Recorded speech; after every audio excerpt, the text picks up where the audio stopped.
नमस्कार, खबरें जारी न्यूज 24 पर मैं हूं आपके साथ मकसूद खान। 5 राज्यों के विधानसभा चुनावों की तारीखों के ऐलान के साथ ही अब पार्टियां और गठबंधन अगले साल होने वाले लोकसभा चुनाव की तैयारियों में भी जुट गए हैं और हर पार्टी के लिए सबसे बड़ा मुद्दा है जातियों को साधना। इसमें दलित, पिछड़ा, अति पिछड़ा, अल्पसंख्यकों के वोट बैंक को साधने के लिए बिहार में नीतीश कुमार बहुत बारीकी से रणनीति बना रहे हैं। तो वहीं उत्तर प्रदेश में एनडीए और इंडिया गठबंधन से अलग होकर मायावती ने भी अपनी चुनावी तैयारियां शुरू कर दी हैं। ऐसे में 2024 के चुनाव में संसद का रास्ता वाया ओबीसी और दलित होकर जाता नजर आ रहा है।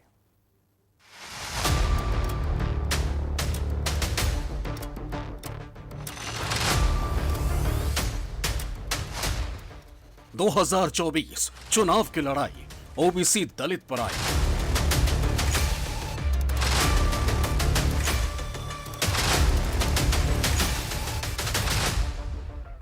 बिहार से लेकर यूपी तक जातियों की राजनीति सेट।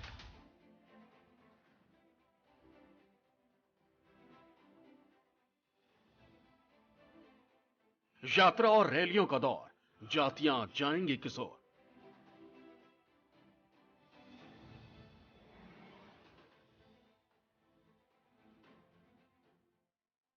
पांच राज्यों में विधानसभा चुनाव की तारीखों का ऐलान होने के साथ ही पार्टी लोकसभा चुनाव 2024 की तैयारियों में खुद को झोंक रही है।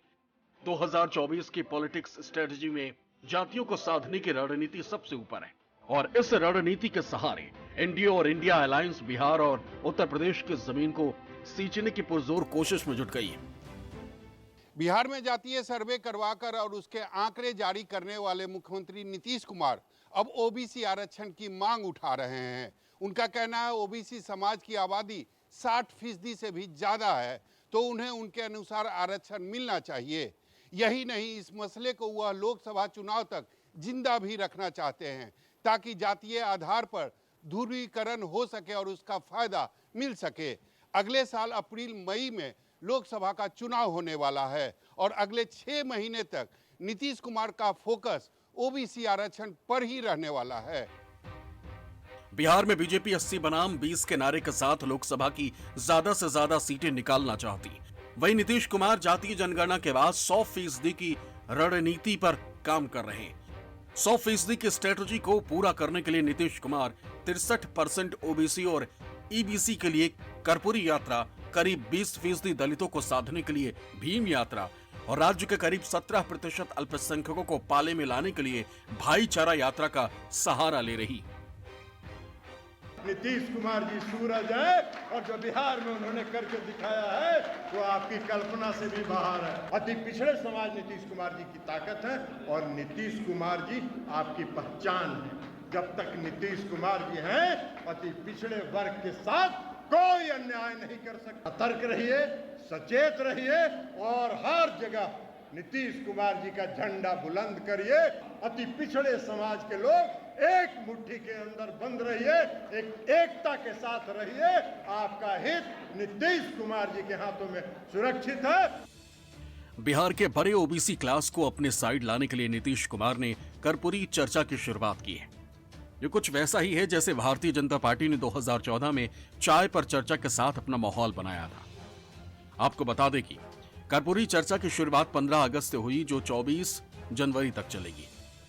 इसके तहत जेडीयू ने 7 टीमें बनाई हैं जो नीतीश के कामों की जानकारी लेकर पूरे प्रदेश में जाएंगी। इस दौरान अति पिछड़े वर्ग के लोगों से टीम बात करेगी और उन्हें जातीय सर्वे के फायदे बताएगी। इन चर्चाओं के जरिए पिछड़े समुदायों को यह बताने की कोशिश होगी कि नीतीश सरकार में उनके लिए क्या कदम उठाए गए। कर्पूरी चर्चा कैंपेन का नाम समाजवादी नेता और पूर्व बिहार सीएम कर्पूरी ठाकुर के नाम पर रखा गया है।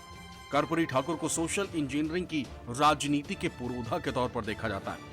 संगठन को मजबूत करने के लिए और आदरणीय मुख्यमंत्री जी जो काम किए हैं बिहार के विकास के लिए, उसकी चर्चा होती है। उन कार्यक्रमों में हम लोग कार्यकर्ताओं के बीच में बैठक करके बात करते हैं और मुख्यमंत्री जी काम किए हैं। मुख्यमंत्री जी, लोग दूसरे पार्टी के लोग इसका ढिंढोरा पीटते हैं, तो इससे सतर्क करने के लिए अपने साथियों को हम लोग सजग करते हैं।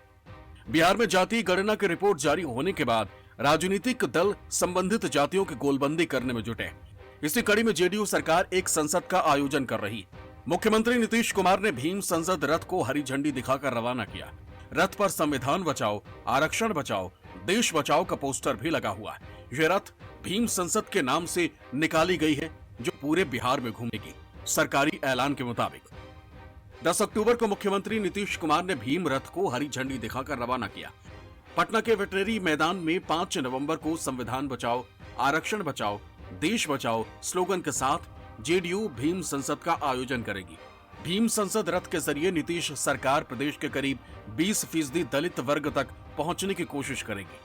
साथ ही भीम संसद के माध्यम से राष्ट्रपिता महात्मा गांधी और बाबा साहेब भीमराव अंबेडकर के आदर्श विचार और उनके कामों से लोगों को अवगत कराया जाएगा। ये हम लोगों ने जो भीम संसद का आयोजन किया है और माननीय नेता ने जो इन 17-18 वर्षों में जो समानता की बात की और जिस तरह से माननीय नेता ने पंचायती राज व्यवस्था से लेकर के हर एक जगह आर्थिक, सामाजिक और राजनीतिक रूप से हमें सबल बनाने का जो प्रयास किया है, उसके लिए हम लोग जन जन तक अपने नेता के कार्यक्रमों को जन जन तक ले जाएंगे। और 5 नवंबर को भीम संसद का हम लोगों ने निर्णय किया है, हमारे सभी दलित भाइयों ने, कि हम लोग 5 नवंबर को वेटनरी कॉलेज में भीम संसद का आयोजन करेंगे। उसके लिए सभी लोगों को आमंत्रण देने के लिए आज माननीय नेता ने सब लोगों को हरी झंडी दिखा के हम लोगों को रवाना किया। कर्पूरी चर्चा और भीम संसद के साथ ही नीतीश कुमार भाईचारा यात्रा के जरिए भी बिहार के जातीय समीकरण को सेट करने की कोशिश कर रहे हैं। बिहार में 1 अगस्त से शुरू हुई भाईचारा यात्रा से जेडीयू 17% अल्पसंख्यक समुदाय को भी अपने पाले में लाना चाहती है। आपको बता दें कि बिहार में भाईचारा यात्रा 3 चरणों में कराई जा रही। पहला चरण 1 अगस्त से लेकर 6 अगस्त तक चला। दूसरा चरण 16 अगस्त से 22 अगस्त तक आयोजित हुआ और तीसरा चरण 28 अगस्त से 6 सितंबर तक चला। राजनीतिक जानकारों का मानना है कि नीतीश की इन यात्राओं और सभाओं का मकसद विधानसभा चुनाव में बड़ी वापसी है। लोकसभा चुनाव तो सिर्फ ऐसी रणनीतियों को शुरू करने का जरिया है जिससे बिहार में उसके बगैर ना तो बीजेपी सरकार बना सके और न ही आरजेडी। इस यात्रा के जरिए बिहार के लोगों को और खास तौर से अल्पसंख्यकों को ये पैगाम देने की कोशिश की गई कि जब तक समाज में मोहब्बत नहीं होगी, जब तक समाज में भारतीय जनता पार्टी के जरिए नफरत बांटी जाती रहेगी, देश तरक्की नहीं कर पाएगा। ये बताने की कोशिश हुई कि मुसलमानों को, अल्पसंख्यकों को ये पहल करनी पड़ेगी कि नीतीश कुमार जी ने जो समाज बनाया है, जिस समाज को आगे बढ़ाने की कोशिश की है, जिस तरह उन्होंने न्याय के साथ विकास का नारा दे करके समाज के सभी तबकों के लिए काम किया है, आज जरूरत है कि समाज में भाईचारा बने, आपस में मोहब्बत बढ़े और समाज में जो तोड़ने वाली शक्तियां हैं उनको कमजोर किया जाए। बिहार में जातीय जनगणना सर्वे के आंकड़े सामने आने के बाद से विपक्षी गठबंधन हर राज्य और पूरे देश में जातीय जनगणना कराने की मांग तेज कर चुकी है और बीजेपी के लिए जनगणना के मुद्दे पर कास्ट पॉलिटिक्स को समेटना भारी पड़ रहा है। और नीतीश की चर्चा, संसद और यात्रा की रणनीति ने बिहार बीजेपी को भी बौखला दिया। लवकुश समाज ने गद्दी तक पहुंचाया और ये किसी के नहीं हुए। अब किसके हुए? लालू प्रसाद जी के बेटे के हुए। ये लोग बैकवर्ड फॉरवर्ड करना चाहते थे। लालू यादव को मैंने कहा कि लालू यादव कैंसर है राजनीति के, उनको उखाड़ कर फेंकने का काम भाजपा करेगी। अब नीतीश जी को लग रहा है कि बैकवर्ड फॉरवर्ड नहीं हो पाएगा। अरे बिहार की जनता तय कर चुकी है नीतीश बाबू, नरेंद्र मोदी जी के नेतृत्व में बिहार में भाजपा की सरकार बनेगी, आप कहीं दिखने वाले नहीं। जनता दल यूनाइटेड राष्ट्रीय जनता दल के साथ गठबंधन करके अपने असली चेहरा को सामने ले आया है। बिहार की जनता इन्हें समझ चुकी है।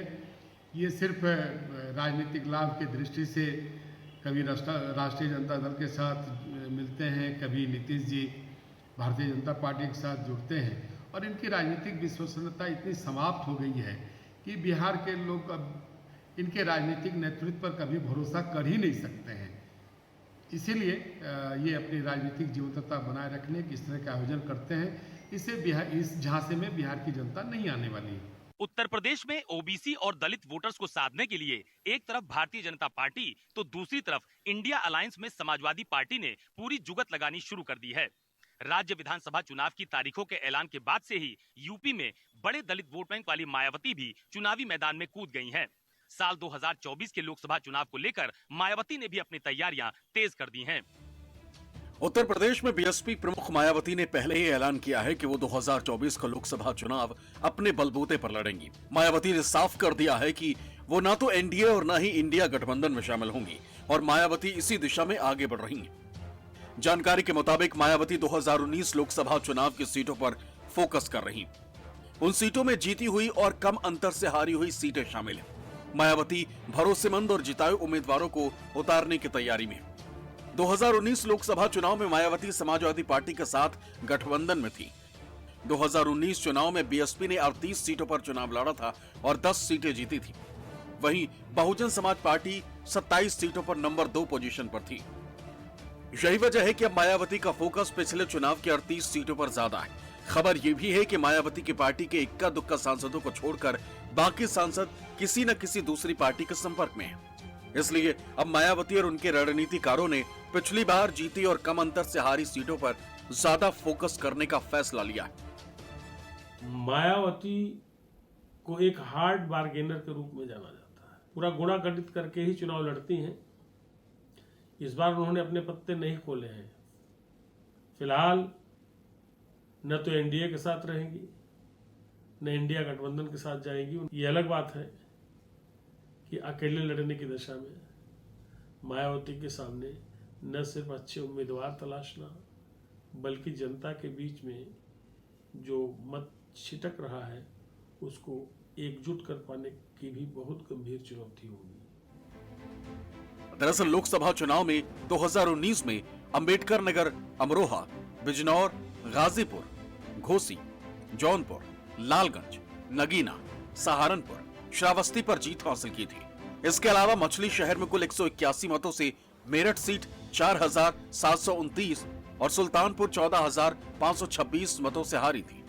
पार्टी सूत्रों का कहना है कि मायावती ने ऐसी सीटों पर मंडल प्रभारियों को विशेष रूप से कार्य करने को कहा है। साथ ही बीएसपी ने यह भी कहा है कि उम्मीदवारों का यहां गुप्त सर्वे भी करवाया जाए और उनकी जमीनी स्तर का आकलन कर लिया जाए, यानी मजबूत सीटों पर खास उम्मीदवार ही उतारे जाएं।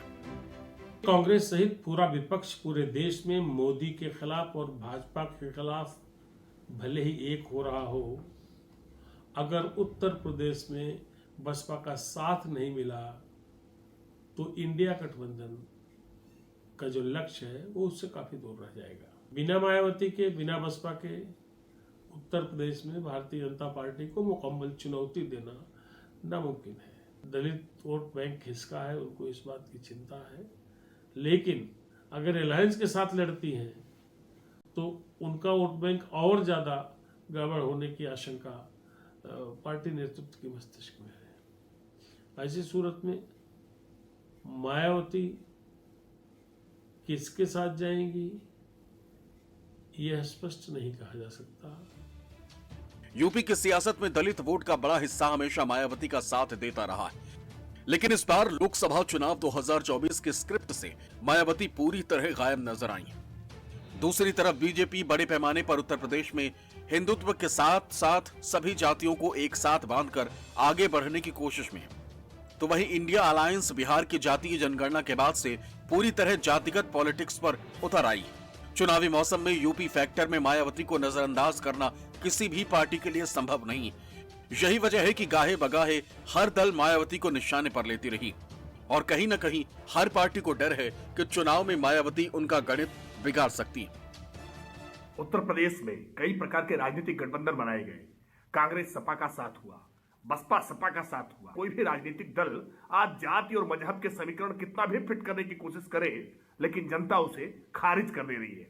तो बहुजन समाज पार्टी अकेले चुनाव लड़े या किसी के साथ गठबंधन में चुनाव लड़े, आज जनता, गरीब जनता विशेष तौर पर, वो नरेंद्र मोदी जी के साथ है, भारतीय जनता पार्टी के साथ है। इसलिए कोई परिणाम बदलने वाला नहीं है। 80 की 80 सीटें भारतीय जनता पार्टी की झोली में आने वाली हैं। लोकसभा चुनाव के मजबूत विकल्प के रूप में कांग्रेस के नेतृत्व में इंडिया गठबंधन बन चुका है। बहुजन समाज पार्टी कितना भी प्रयास कर ले, भारतीय जनता पार्टी को कांग्रेस के नेतृत्व में इंडिया गठबंधन उत्तर प्रदेश में हराएगा। हमारी सभी लोकसभा सीटों पर तैयारी है और हम पूरी मजबूती से चुनाव लड़ेंगे और 2024 में इस उत्तर प्रदेश से ऐतिहासिक समर्थन इंडिया गठबंधन कांग्रेस पार्टी को मिलेगा। समाजवादी पार्टी इंडिया गठबंधन के साथ मिलकर पूरे देश में 2024 का लोकसभा चुनाव लड़ेंगे।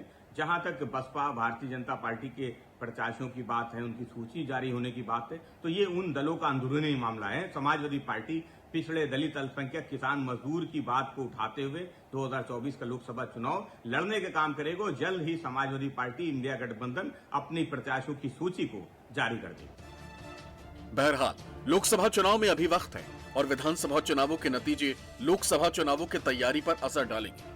लेकिन देश में जिस तरह जातिगत राजनीति ने रफ्तार पकड़ी है, वो साफ बताता है कि दूसरे मुद्दे भले ही आ जाएं, लेकिन इलेक्शन में कास्ट पॉलिटिक्स बरकरार रहेगी।